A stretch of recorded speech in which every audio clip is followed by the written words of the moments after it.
Hello, അപ്പോൾ നമ്മൾ ഇന്ന് വന്നിട്ടുള്ളത് ഒരു അൺബോക്സിങ് വീഡിയോ ആയിട്ടാണ് കേട്ടോ. നമുക്കൊക്കെ ജിമ്മിന് പോകണമെന്ന് വർക്കൗട്ട് ചെയ്യണമെന്ന് ഒരുപാട് ആഗ്രഹമുണ്ടാവും, പക്ഷെ നമുക്കതൊന്നും പറ്റാറില്ല അല്ലേ. അങ്ങനെ വന്നപ്പോഴാണ് നമ്മൾ ഓൺലൈനായിട്ട് ഈ ഒരു ജിം സൈക്കിൾ കണ്ടത്. പിന്നെ ഒന്നും നോക്കാണ്ട് നമ്മളത് അങ്ങോട്ട് ഓർഡർ ചെയ്തു. അപ്പോൾ ഇതിൻ്റെ ഫിറ്റിങ്സ് കാര്യങ്ങളൊക്കെ നമ്മൾ ഈ വീഡിയോയിൽ കാണിക്കുന്നതായിരിക്കും.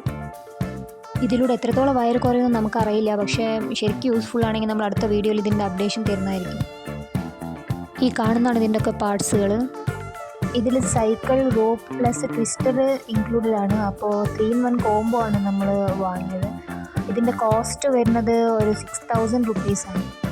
അപ്പോൾ ഈ കാണുന്നതാണ് ഇതിൻ്റെ സൈക്കിളിൻ്റെ ബോഡി പാർട്ട്. അപ്പോൾ നമ്മൾ ഓരോന്നോരോന്നായിട്ട് ഫിറ്റ് ചെയ്യാൻ പോവാണ്.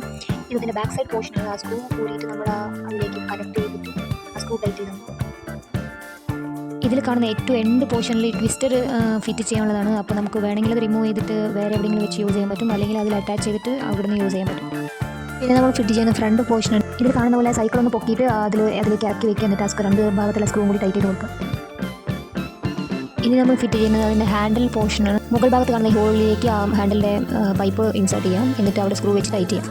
ഈ വീഡിയോ നമ്മൾ ഇത്ര ഡീറ്റെയിൽ ആയിട്ട് ഇടാൻ കാരണം പുതിയതായിട്ട് മെഷീൻ വാങ്ങുന്നവർക്ക് ഇൻസ്റ്റാളേഷൻ കുറച്ചും കൂടി ഈസി ആവാൻ വേണ്ടിയിട്ടാണ് കേട്ടോ.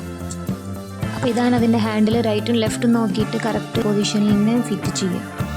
ഹാൻഡിൽ ടൈറ്റ് ചെയ്യുന്നത് ഒന്നിച്ചെന്നെ അതിൻ്റെ സൈക്കിളിൻ്റെ പെഡലും കൂടി ആദ്യം സ്ക്രൂ ഇട്ടിട്ട് ടൈറ്റ് ചെയ്തിട്ട് പിന്നെ പെഡലിൽ കാണുന്ന ആ ഒരു പോർഷനിലേക്ക് ഹാൻഡിലിൻ്റെ ഹോൾ വെച്ചിട്ട് ജോയിൻറ്റ് ചെയ്തിട്ട് അവിടെ സ്ക്രൂ വെച്ച് ടൈറ്റ് ചെയ്യുക. ഇത്രയേ ഉള്ളൂ നമ്മുടെ ഹാൻഡിൽ ഫിറ്റിംഗ്.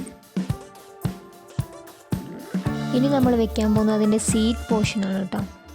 ഈ കാണുന്ന ഹോളിലേക്ക് വേണം സീറ്റ് ഇങ്ങനെ ഇറക്കി വെക്കാൻ വേണ്ടിയിട്ട്. ആദ്യം വെച്ചപ്പോൾ തെറ്റിപ്പോയി, പിന്നെ നമ്മളത് ഊരിയിട്ട് ആ സീറ്റിലേക്ക് ബാക്ക് പോർഷനും കൂടി അറ്റാച്ച് ചെയ്തിട്ട് വേണം നമ്മളതിലേക്ക് ഇറക്കി വെക്കാൻ. ഇത്രയും ചെയ്ത് കഴിഞ്ഞപ്പോൾ നമ്മുടെ സൈക്കിൾ ഏകദേശം കംപ്ലീറ്റ് ആവാറായി. പിന്നെ ഇതിൻ്റെ ഫ്രണ്ടിൽ ഒരു ഡിസ്പ്ലേയും കൂടി വരും. ആ ഡിസ്പ്ലേയിൽ നമുക്ക് ടൈമും ഡിസ്റ്റൻസും പിന്നെ കാലറീസൊക്കെ കാണിക്കും കേട്ടോ. അപ്പോൾ ഇതാണ് നമ്മുടെ ഫൈനൽ ലുക്ക്, നമ്മുടെ ജിം സൈക്കിൾ.